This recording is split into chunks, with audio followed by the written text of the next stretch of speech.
What's going on, team, and welcome back along to another weekend of Super Rugby previews. Coming up in the next couple of days, we're going to have two big games coming out of Super Rugby AU. Now, we've got to be looking forward to this because this weekend's games could have some huge repercussions on what's going to happen in the final series. So make sure you sit back, relax, and enjoy the show. We've got stacked up for you tonight, and we've got one special guest coming your way, but tonight, we're mixing things up. We're going to saying a little bit special, but first things first, we do welcome back Shane to the show. Welcome back, Shane. How are you doing, sir? Yeah, not too bad. Looking forward to the rugby and looking forward to hopefully a nice, quiet weekend working in the backyard as well. Oh, gee, sounds like it's sun shining over there. That's not good enough. You can share some of that with us if you wouldn't mind. Would be quite good. But today, this week is a special week because we've not only got one Australian coming on for thoughts, we've got two of them. Two Australians. It's almost unfathomable. But welcome for the first time in a few weeks back to Brett. Welcome along. How are you going, sir? It's been quite a wee while. I hope you're well. Yeah, thanks, man. I'm well. I've been enjoying watching the Force. Watching the Force last few weeks, but obviously we haven't got that win yet, so still waiting for that. But it's been good to be back, and the rugby's been good. It has indeed. Yep, there was Spotlight, like we talked about last week, Shane. The Spotlight is fully on Australia now. There's no New Zealand involved. It's all about Australia. And the competition's, it's easing up into something that could become quite an interesting finish to the tournament as well. So, as always, thanks all you guys out there for joining us. We've got a big show. We've got two games to look at, but of course, we'll talk about them in depth like we always do. So, whether you're joining us here on YouTube or you're joining us on New Zealand Sports Radio, don't forget to give it a big old thumbs up and, of course, share it with your mates and keep on following the channels as well because we've got plenty of rugby and sporting goodness coming your way. But for tonight, it is Super Rugby AU, and we're going to have a look at the two games. The Brumbies taking on the Western Force. Brett, you've got a lot to talk about on this one, I'm sure. And the Rebels, the big one, the Rebels and the Waratahs. This is a huge, huge game. Who is going to make that top three? This is ultimately going to be the decider. But first things first, before we look at the matches, we've got to talk about Super Rugby boys. And, well, Brett, you haven't been on here much, but that yellow cap, my friend, oh, yes, it is. It's firmly going to be coming my way at the end of the season. Still sitting top of the table. You wouldn't read about it. It's been a fantastic season for my picks. But yeah, I'm still at the top. Still got my 2.5 point lead over So Big and Hartley, who are second and third. Not much movement there in these top, really, 5 places at all. But it's a big congrats to Waggers, who does pick up this yellow cap this week for his picks. Now, Brett, you've not been on here for a while. How have your picks been going this season? You've been nailing Super Rugby AU and Super Rugby Aotearoa, or are you having a nightmare? So I have to go, how far down the list do I have to go to find you?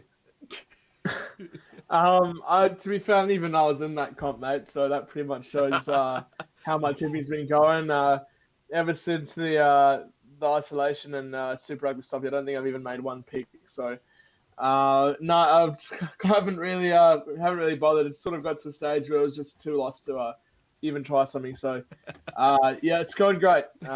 Yeah, at least I know if I was tipping against you, I'd probably be beating you, Cornflake. So. That's all that matters, really. He's going for brownie points. He's going for brownie points straight away, Shane. Come on, let's keep things real. How are your picks going? I know last week, I think we agreed, didn't we? So we both had a great weekend. Yeah, trying to remember now.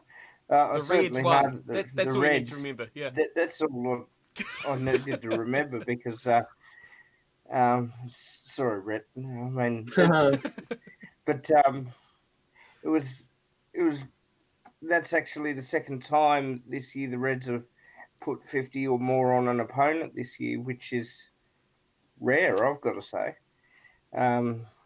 It's more rarer than some of my stakes. I mean, it's they're just it was just a good evening's entertainment, that, and well, we've got 2 more games this week that I think are going to really determine some spots. We do indeed. It's probably the one that's not going to determine a huge amount that we kick off for on the Friday night. It's the Brumbies and the Western Force. GIO Stadium is the venue. And Shane, you were telling me just before about this game. We're going to have a bigger crowd for this one, aren't we? Yes, so the ACT government, and I'm sure in consultation and work with the Brumbies, allowed 1,500 members to come into the games, which is better than nothing. It's not capacity, obviously, but it's, you've got to start somewhere with given the circumstances we're in. They have doubled that, and 3,000 spectators, 3,000 fans will be allowed in for tomorrow night's game, which, adds a bit more flavour. We all know the Brumbies fans make the volume of about 12 or 20,000 fans, regardless of what capacity size. They are loud, they are proud, and it's community rugby in action. So that's at least a healthy thing. More people at the rugby, and that's the way we like it. It is indeed. Yep, it'll be good to get some crowds back at these games. But, I'm going to mix things up for this one. Because we've got Brett on the show, we've got Mr. Force. He's proudly wearing the shirt. And I know we have to mention as well that we've got the South African-born man wearing an Australian team shirt, and we've got the Australian-born man wearing a South African Springbok shirt. So we are completely off the record here tonight. We're completely blowing things out of the water. But we'll talk about your Force first, because okay, they haven't got a win there. But Shane talks about the crowd and the effect of that crowd. The Western Force is such a proudly supported club or franchise. How big has it been for this team to not be able to take games home to that home crowd support? And do you reckon that if this team had been able to go back home, that they would have picked up at least a win or two this season? I think so, mate. There's not much like a WA crowd. This last weekend I just had an AFL game at Fremantle, watching Fremantle versus Sydney at Optus Stadium. Like 30,000 strong were at that game, and there's nothing like that atmosphere that a crowd brings, especially WA crowd. We're very I'd say we're patriotic, but I think we're more patriotic to WA than we are to the rest of Australia. So this sort of WA mindset's always us against them, and as you say, the Western Force are very passionately supported. It's the fans that have kept them going after the Super Rugby axing, and I don't think a lot of clubs could keep surviving like that, especially a team like a Force who haven't really achieved that much, and while they were in Super Rugby, and the fans kept them going with the support of Twiggy Forrest, obviously, but and the Sea of Blue really turn up for games, and I think for Global Rapid Rugby, I think we're averaging the same, if not more, than most of the Super Rugby games over East. So I think a lot of the close games, especially the one against the Rebels, that went to the Rebels' favour in extra time. I think some of those close games could have gone to the Force with that home crowd behind them. Yeah, definitely got to agree with you on that one. It's been a big blow. It's something that the home fans, when they were eagerly awaiting that opportunity to get behind their team back on the big stage yet again. But unfortunately, hasn't come their way. We're doing things backwards, so we'll look through the Western Force team for this Friday night clash. The away side, effectively, as they always are week in and week out, with their front row, Pete Cowan, Andrew Reddy and Kieran Longbottom back together again. Thrush and Atkins in the second row. Lee Warner, Kotika and Stowers the back row. So there's changes in there, which I think we'll talk about in a second, considering the bench that the Force do have. Pryor and Lance back together in the halves with Tifu and Godwin in midfield. So there's no room for Kahui in the starting lineup in this one either. Brad Lacey's on the left wing. Marcel Braki is back in on the right. And Jack McGregor returns to fullback. I think, Shane, the big talking points here is the bench. When you look through and you've got Tevin Ferris, Bernard Stander, Nick Frisby, Richard Kahui on the bench, ready to come on and make an impact. Well, they can, and that's the important part. If they can, keep at it and chip away at the Brumbies all night, then that bench, particularly Frisbee and Kahui, can do a lot of running, and get really stuck in and involved in midfield play. And that's my hope for the Force, that they can still take something out of this. I don't think it'll be, the W, but if they can really, and I think they have, it's so good to see them back. It's so good to see them playing. I wish they were playing in front of their fans in Perth, because Brett's right. And I know Western Australians pretty well from my travels around Australia. They are very patriotic. They're very proud of their state, as they should be, and having it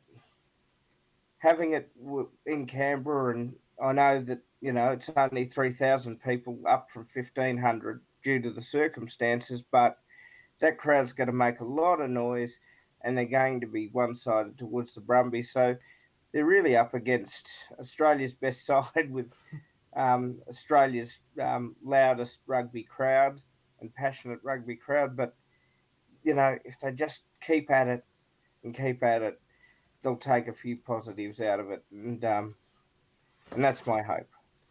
Well, they've got a tough job. Shane's really summed that up, Brett, hasn't he? Against the best team on the road, as they have been all season long. It's been tough. It's been really, really tough on the Force, and you've got to, I feel sorry for this team. But as a positive, supporter of this team, you've got to look at the positives that they can take and bring into this game. If there's some area you think that they could get the advantage over this Brumbies team and actually put the pressure on, and, they've got to go into this believing they can win the game. Where do they believe that they can get one over the Brumbies? Yeah, it's going to be a tough task. Firstly, it's good to see Marcel Braki back. I think we've really missed him over the last couple of weeks. And, he's on the wing. I prefer to see him in that outside centre position because, I think in the first few weeks, I think he was one of the better attackers. He created a lot of chances in the 13 channel. But he's back on the wing, and I really love Marcel Braki, real stalwart of this Force team, and it's good to see him back. In terms of looking for an area, I think the Force's pack went pretty well against the Reds last week. We sort of fell apart in the second half, last 20 minutes. But I think the pack did pretty well against a very good Reds pack, and obviously we're facing another challenge like that against the Brumbies. Their pack's always very good, and the sort of the spine of their team is always their forwards. The Brumbies backs are pretty good last week as well, but I think everything sort of goes to the forwards, and they really rely on their strong pack. So I think it's pretty much just competing, especially at scrum time at the breakdown. The Forces lineup has been a big issue this week, this year, and last week it was a bit better. Only losing one liner as opposed to like 4 or 5 like we were in the first few weeks. So it's pretty much just competing physically against that Brumbies pack is one of the better ways that you can put pressure on this team. It's going to be a tough ask for them. It really, really is. But I do, although you're not going to get that impact off those guys, those big name players straight away. I kind of feel this Force team performed quite nicely when they didn't have those big names in the team at the start of the season, when they had those guys that had played together before. They had those fast starters, they had that excitement, they had that belief, I guess, and the not the fear of playing those better teams. These guys were fearless.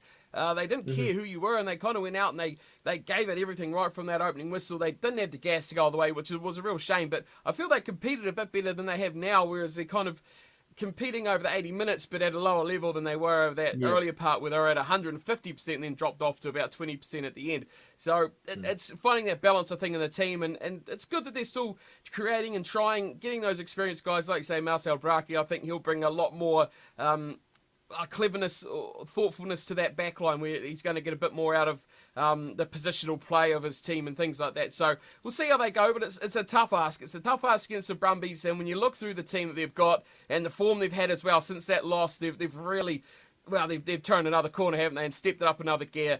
And this team, James Slipper, Conor McInerney, Alan Alatoa, Murray Douglas, Caden Neville, Lachlan McCaffrey, Will Miller, and Pete Samu as your forward pack. And Pete Samu's been fantastic. Last week he was just brilliant as well. So becoming, again, that sort of player we saw at the Crusaders that we haven't really seen from at the Brumbies yet in their shirt. The backline, Joe Powell returns to the scrum half position, and he partners Bailey Kunzel in the halves. In midfield, Simone and Carter. Interested to see what you guys think about Solomon and Carter last week as well in that midfield. Tom Wright and Andy Muirhead on the wings, and Tom Banks at fullback. Shane, your thoughts on the Brumbies? They're just getting better and better, aren't they? Yeah, danger signs. It's really danger signs. Whenever the Brumbies hit the field, I think you've just got to watch them 1 to 15 and then off the bench as well. Like they do things like they maul, then they work hard at the breakdown, then they just shoot. I use the word chip away, not like a carpenter, but obviously, but they just chip away. They play old school Australian rugby, if I can describe it that way. they take their time, they work through their phases, they wait till they can get one of their bigger backs to punch through the line, through the middle. They can go out wide. Uh, yeah, that side's a pretty good side. And Nick White's back as well, so that's more experience. He came off the bench last week and played pretty well out there. So, yeah, danger. And last time these two sides met, 24 points to nil. The Brumbies over the Western Force. How do they turn this around, Brett? The Brumbies are going to be tough. Big win, the confidence, pretty much. Well, they've wrapped up that top position, have they, in the tournament. It's all gone their way this season, bar that one little blip. That's probably made them stronger, hasn't it? Yeah, I think so. I think that was a bit of a wake-up call for them, and ever since that game, they've just been on a rampage, haven't they? So, yeah, look, as far as the Force go, it's just having that confidence that you talk about, that fearlessness. It's recognizing that I think we do play our best footy in the first half, and really capitalizing on that, and you know, blitzing in the first half and then maybe falling away at the end is sort of it's better than just being a mediocre throughout. You know, it's just about, for this Force team, it's just about competing. And you know, I think we know that finals are a bit of a pipe dream right now, and it's pretty much just competing and just showing that we belong in this competition, which I think we have done so far. But against the Brumbies is a really good team to prove that against. You know, even if we don't beat them, just take it to them. You know, really make them work for the win. Don't get thrashed. Score some points this time. That'll be nice. And it's pretty much just having that confidence that you talk about. Just that willingness to counter attack like the Force do so well, and then thrive off that chaos that backline loves. Give guys like Ralston, Ball and Braki, and just just score some points. That's all we can really ask. If they score points, they've done better than last time. So just compete, and that's all I'd expect of them. Yeah, put some points on the board. That, I think, has to be number one priority. Get some points on the board, whether it be 3s, 5s, 7s, doesn't matter. Put some points on there, get a little bit of confidence, and get a bit of belief back in that team. While we're with you still, Brett, are you confident enough to put your boys in the winner's circle this week? No. I'm not tipping the Force. Look, upsets could always happen, especially when it comes to the Force. Out of all the Aussie teams historically, I think the Force have matched up worse with the Brumbies than anyone else. It's one team that we've really struggled to beat. We've picked up pretty good wins over all the other franchises through the years, but the Brumbies have been a real struggle for the Force, and they're sort of in a different class to most of the other Aussie teams. So I've tipped the Brumbies, and I've gone with the Brumbies by 12. Shane, how about yourself? Getting the big number one favourites to do the job yet again this week? Yeah, I've gone Brumbies by 17. So I think that it's just a cut above. You've got to give the Force credit. They've turned up every week. They have tried.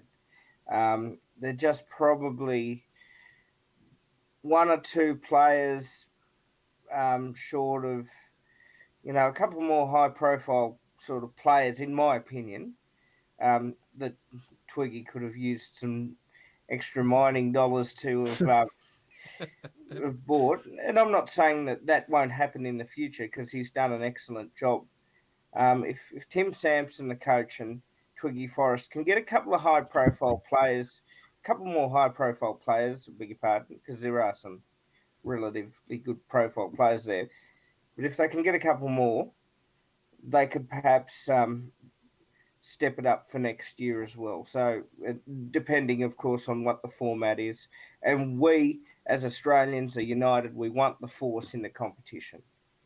And I think the big thing is getting those high-profile names, but having them in a preparation period as well, where they can actually get to know the team and play with the team in a pre-season and training before the actual season kicks off. They're really thrown pretty much thrown into the action straight away with one or two rapid rugby games before the COVID lockdown and things like that. So now, if they do get the chance again to do it, they need that preparation when they can come in with the team settled, players who know each other. A bit more continuity, I think, would help them knowing throughout a potential season of Super Rugby with them yet again. I've gone pretty similar to you guys as well. I've gone the Brumbies by 16 to get this job done, but I do hope that it won't be I love talking with Brett just before, something to nil. I hope, it'll be 36-20 or something like that would be quite nice. The Force get some points, make a bit of a match of it, get that first half passion back, points on the board, start to worry the Brumbies, and go from there and hopefully have a good of a decent little contest for our Friday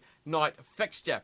We do move on, though. This is the big one. This is the game of the round. It's only 2 matches of the round, but this is a big one that has massive repercussions on where these teams are going to finish. It's the Rebels versus the Waratahs, and you look at the ladder. The Waratahs sit third. They're on 15 points. The Rebels sit in fourth on 14 points. But the big thing about this is you look to the next round of the competition, the final round of the competition ultimately, where there's no Waratahs in action. Brett, they need to win this game, and they need to win it with a bonus point as well, don't they? Yeah, yeah, they do. They, they've been good this season. They've had their ups and downs. They got that youth coming through. But yeah, it's sort of do or die right now, isn't it? Yep, that's no other option for them, for the poor old Waratahs. I mean, I say poor old Waratahs. I don't really have much time for the Waratahs at all, do I? I shouldn't be saying that whatsoever. But the Rebels, they are the team that could ultimately seal their place in the finals this weekend if they do pick up that victory over the Waratahs. And their team is looking, well, decently sort of settled. When I wrote about this earlier in the week, I was interested to see where they'd go with, especially in the halves, because they've been messing about with the Matt Tamua and Andrew Deegan sort of thing. So that's a big deal for me. And also what they'll do again with Reece Hodge, I think will also be a big part of how this Rebels team will go. But their team for the match against Waratahs, Cameron Orr, Jordan Ulysses and Jermaine Ainsley is their front row. Matt Phillip and Trevor Hosea in the second row. Michael Wells, Brad Wilkin, another impressive back rower in Australian rugby. He's at 7, and Isai Naisarani at number 8. Frank Lamani starts at 9, and Deegan is at 10. In midfield, it is Matt Tamua at 12, Campbell Magnay 13, Marika Corenbeti is at 11, Andrew Colloway on the right-hand wing, and Reece Hodge is at fullback. So interesting. They had the bye last week, Shane. They've come back, they've not really changed anything. They kind of think this is working, but it certainly didn't work for them before. What reason do you think that's going to change over the week of a bye and now coming back into the competition in this white-hot must-win atmosphere? I don't know with the Rebels. I think DHP would obviously be a really big in if they had him as well, which meant that you could play Reece Hodge at 13 alongside Tamua or Meeks. Meeks has not, and I love Billy. He's a great character of Australian rugby. He's a wallaby himself, but he hasn't cut it. He has not cut it this year, and it's time to cut him and tell him to find a new franchise to go to. I hear Pirates Rugby, we'll have him. We want 5 in a row next year, so we'll have him. We could use his experience, but the Rebels, I don't know. I thought Tamu was doing okay at 10, but sometimes he can be patchy. So they've obviously decided maybe he's worth being put at 12. Deegan, here or thereabouts, hot and cold. I don't know, mate. This side can destroy teams.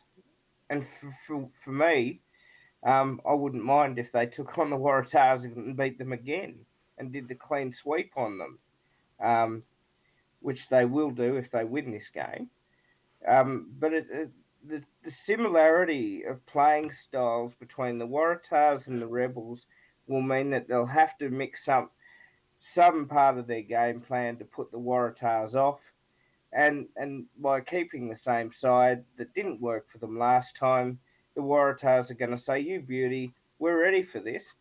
And I think, to be honest, other than the little bit of a blip that they had last week in Canberra, the Waratahs have been playing some decent footy of late, and they're gonna want to turn up, and they know they win this, and the Rebels choke like they have done in years past. They'll make the finals. So it's really a cutthroat game. Now, if you cast your memory back, last time these two sides met, Brett, 29 points to 10. The Waratahs, they couldn't buy a try. They only scored that intercept try, completely against run of play. They had no answer for that Rebels defence and the way that they played. Are we going to see more of that from the Waratahs? Have we seen their attack get better leading into this sort of game? Or you think this Rebels defence is going to be matching up again? What I think, my big point of this game is going to be that 10 battle. Will Harrison and, of course, Andrew Deegan. That's a big goal for me. But defence versus attack, are the Rebels up to the task again? I think the Rebels have shown their defence to be quite good. It doesn't help when the Waratahs are sort of every time the Waratahs in defence they were so poorly disciplined that the Rebels just kept piling points on them, which means that they could just defend for longer periods of time and not really worry about points, because every time the Rebels got the ball, the Waratahs would get penalised and Samoa would kick it over. So it made it easy for the Rebels, and the defence is quite good. I think Dave Vessels has always been a pretty good. Obviously, when he was back at the Force, he's always been a pretty good defensive coach. He's got especially a very, very good pack and a pretty sizable pack as well. So, the defense it holds up, and the Waratahs attack is still very young. Will Harrison has been impressing as of late still, and it's just those playmakers just getting used to the roles really, and it's hard when you come up against a good experienced defense like that. It is indeed, yeah, and it's going to be interesting to see how they go this weekend against that same team. And if we see a repeat of that earlier game, which I think Rebels have to go into that, and they have to be pretty confident that they can repeat that dose and do the same sort of job. It wasn't a close win for them. It was a pretty convincing performance by the Rebels. Now, the team they're going up against for the Waratahs, Tom Robertson, Tom Horton, Harry Johnson, Holmes in their front row, Hannigan and Simmons again. God, it's like we've said this a million times over. Swinton's at 6, Hooper 7, Dempsey at 8, Jack Gordon, Will Harrison, they are your halves. In midfield, here's a new name. I don't know if you guys know anything about this guy, but at 12, Tipai Moroa is the inside centre. He'll partner Joey Walton, so very inexperienced midfield combination. Alex Newsom on the left wing, James Ram on the right, and Jack Maddox at fullback. Inexperience, midfield, big problem. Waratahs need to score tries. Shane, how do you see those two things combining from a problem to a solution? Well, you said firstly that the Waratahs are trying to buy tries. Well, they've done that for years with the money they've got. And it's still been mediocre, except for 2014-15. One thing I noticed with Will Harrison, I noticed in a good way, there's some similarities between him and Bernard Foley.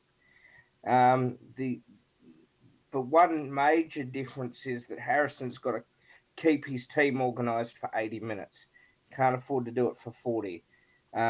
In good periods, Foley could do that for 80 when he was on top of his game. So that's probably, and if I'm honest, that's what they're missing at the moment.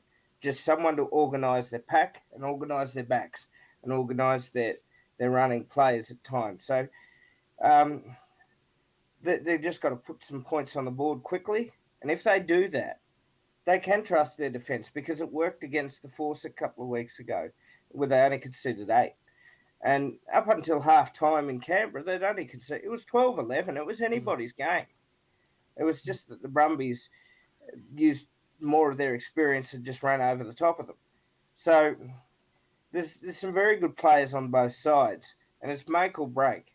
And as you said, they got the bye next week, so they really need to win this one. And they really need the Rebels to drop points. And I've got to say, the Rebels are confident they can clean sweep the Tars this year, which wouldn't be a problem with me. Why me? And the big thing they need to look at this too, just look at the table. If the Waratahs win and don't pick up a bonus point, they'll go to 19. If the Rebels do pick up a bonus point, they go to 15. So it's not only just win at all costs here for the Waratahs, because next week when the Rebels do play the Force, that is going to just start the whole situation all over again if they can still do the job despite the Waratahs not actually needing to play. I've just done a little bit of quick fire research while you're talking there, Shane, on Tipai Moroa. Now, anyone that's probably, you guys possibly watch the NRL will know all about this guy. He played for the Eels for 5 years, 112 times he played for them. Now it's converted over to play Union. So another league convert joining the Waratahs ranks. That's going to be an interesting thing for them in midfield, having another guy potentially not knowing how to play the game as well as we see from all these league converts. That could be very, very interesting from them. What have you made from this Waratahs team, Brett? I mean, what way are you actually going here? I mean, have you got a favouritism or favourite team over this one for the Rebels or the Waratahs, or are you? Where's your head actually going on this one? Because it's pretty close on paper if you don't look at the previous result. Yeah, it's tough one, mate. I hate both of these teams. I hate the Rebels most of all, but I don't have a lot of love for the Tars. I respect what they've been doing. This young team, they've had a ton of debuts this year, and this young core's been doing all right. I didn't expect them to do very well at all, and they've been proving me wrong. But I actually don't think this game's going to be very close. I think the Rebels have to hit their stride eventually, and I think this is a pretty good game to do it in. I think as much as just do or die for the Tars, and this is very do or die for the Rebels as well, because they've been very, very hot and cold this season. So it's up to, I think they've got their combination sorted with Andrew Deegan at 10 and Tamua at 12. I actually really like that combination. I've got a lot of love for Andrew Deegan. I'm playing for the Force over the last 2 or 3 years, so I think he's one of the better young tens in Australia, and he's been all right so far. He hasn't really hit his stride that he had at the Force so far, but now that he's got the nod at number 10, and I think Tamua is always a better 12 than 10. I don't really rate Tamua as much of a fly half. I think he's always been better in the centres, but they just got to get themselves sorted now. Now that they've done that, they've made the decision. Hopefully they stick with it now with that Deegan Tamua combo. So they're just going to use their experience, I think, and I think it might be too much for the Tars. So I got the Rebels by 14. Final point for you, Brett, on the coaches. So you're more familiar with Vessels than probably most people being, with his time at the Force. Would you say he's under a lot more pressure to actually get the result as a Rebels coach than Penny is at the Waratahs? Because, first year for him, okay, probably didn't get, if they don't make it, didn't get the results he wanted, still early in his term, he probably will get given that slack. Vessels, on the other hand, I think if he doesn't make the playoffs in this season, it's going to be under immense pressure. Is that a fair statement? Oh, 100%. I mean, how long have we been hearing ever since Vessels went over? How long have we been hearing about the Rebels being the next big team, the next big thing? They're going to make finals this year. They're going to make finals this year. They're going to make finals this year. It hasn't happened. They've always crumbled. If you look at some of the players that have been on their roster, Will Genia, Quade Cooper, Reece Hodge, all the guys from the Force, Dan Haylett-Petty, and they've had some of the best players in Australia come through their ranks, and they haven't had anything to show for it yet. So, if Vessels doesn't make the playoffs this year, he might be looking at relocating somewhere else. But getting out of Melbourne is a fairly good thing at this point. So we'll see. So Shane, what's your prediction for this one? Are you going for the Waratahs to keep this season alive, or is it Rebels to get the job done and potentially face the Reds next? Oh no, in 2 weekends' time for the second and third playoff. Well, I've used this analogy enough times. This is the Rebels, Bart, Homer, chainsaw, and hockey mask situation once more. and Brett's right. The Rebels, with their list, should be doing much, much better than what they're doing. If they can't make the finals, at the very least, the second v third playoff. The second v third playoff. Then he's probably not going to have a job next year. So look, I'm going to go with the Rebels by 3. I like this derby. It's usually, other than the last 2 results that have been a bit of a blowout to the Rebels, been relatively close. So here's the Rebels' chance to play finals for once in their lives, and perhaps even enjoy the experience of playing finals. So good luck to both sides. It's almost like a quarterfinal, isn't it? Really, for whatever side does come away with this win. The Rebels will get that week next week where it may not matter for them, but if they do actually stand up and perform now when it really matters, quarterfinal rugby, have that week against the Force, then it's into real semi-final rugby for a place in that grand final, which we'd expect would be against the Brumbies. So that could be quite tough. The Waratahs, the Force, okay, and then to face the Reds, and then the Brumbies. That's a very tough run for them to make it all the way to the very end. I've gone exactly the same as you, Shane. I've gone the Rebels by 3. Probably because I want this to be a nice, close, exciting, something on the line, the players giving, a 1,000,000% and actually throwing it all out there because there is something to play for, because there is a season on the line, and they should give a bit more effort in this one, you'd expect. That's what I'm hoping. We should get a nice, close contest to wrap up our Saturday and, of course, our 9th round of Super Rugby AU. So, well, we're all a bit boring, aren't we? We've all gone with the same results, varying margins, but similar results, similar victories, and both home victories as well. Technically, with as much as the Rebels can possibly be a home victory, they are the home side, but of course not playing at home much like the Western Force. But that is it. That's our 2 games. As per usual, we've made it go on for ages, as we always do. Big thanks to Brent and Shane for coming on. Brent, you got anything you'd like to add about the competition? It's been a while, we haven't seen you probably since the first few rounds. How you've enjoyed it so far, or anything to wrap up on? Yeah, I think it's been it's pretty good as far as AU goes. It's obviously not as pretty when you compare it to the comp that was going over in New Zealand. But in terms of rugby, it's definitely gotten better week to week, and we've gotten some good games, and the attacking's definitely gotten a lot better. And it's just, it's been awesome watching the Force again, and knowing every weekend that the Force are playing some quality opposition. So I've really been enjoying it, and even though the Force season will probably end next week, or it's just been good. It's been good having them back, and it's been good to compete with the guys over east, and I've been enjoying it. Very good. It's been great to have the Western Force back in the competition. I think we can all definitely agree on that. But for you, Shane, final word for this week's episode. Go for it. Look, I've enjoyed the competition, and I've enjoyed seeing, obviously, the Force back again, because I think we need the Force in Australian rugby. We've got to be under one banner. We've got to make that decision sooner rather than later, and we've got to have the Force in it, in my opinion. But for everyone that's worked to make this competition happen, when we thought it wasn't going to happen, when we thought even that they would be empty stadium games at one stage, to even have crowds at capacity is just an amazing thing, and that's just the spirit of Australian rugby and our get-go that we've had this year. So, look, let's just enjoy the rugby, and the players are almost ready to just go out there and entertain us again.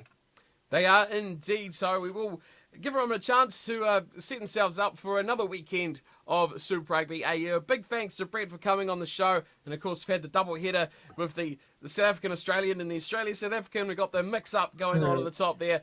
Big thanks to Shane for coming on another week yet again. If you are tuning in on New Zealand Sports Radio, do not forget to share it with everyone else. Before the weekend kicks off, go check, give it to your mates to check out as well, because the show's going on every single day. There's content for you for months and months and months. And of course, if you're watching on YouTube, don't forget to give it a good thumbs up, of course, and to tune into other videos here on the channel. That is us for this week. Enjoy the rugby this weekend, and we'll see you all for the final round robin next week. Until then, thanks for tuning in. Thanks to these boys for stopping by as well, and take care.